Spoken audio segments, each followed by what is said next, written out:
Hello and welcome to our channel. In today's video, I'm diving into a really important topic: animal studies in the pharmaceutical industry. Why are animals used in drug development? What's the process like, and what about the ethics? Let's break it all down in simple terms. Let's start with the basics. Why do we even need animal studies? Before any medicine makes it to humans, it has to go through intense testing. Animal studies, also called preclinical studies, are a crucial step. Why?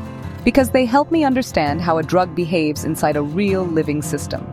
This includes how the drug is absorbed, distributed, metabolized, and excreted, or what's known as ADME studies. Animal models also help predict possible toxic effects, how effective the drug might be, and what dose is safe. Without this data, moving to human trials would be way too risky. So which animals are commonly used? Most often, it's rats, mice, rabbits, and sometimes dogs or monkeys, depending on how complex the study is. There are generally two main types of studies: pharmacological studies, which look at a drug's therapeutic effects, and toxicological studies, which help spot side effects, both short-term and long-term, like genotoxicity, reproductive toxicity, and even cancer risk.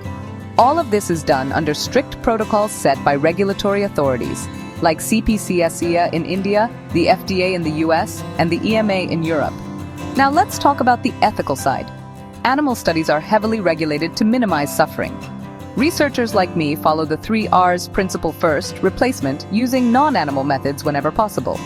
Second, reduction, using the fewest animals needed to get reliable data.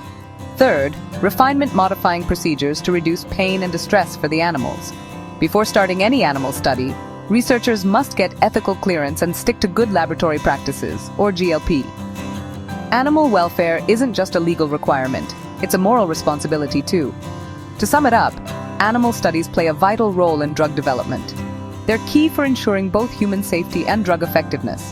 While everyone's working toward alternatives like computer modeling and organ-on-chip tech, animal research is still the bridge between the lab and human trials.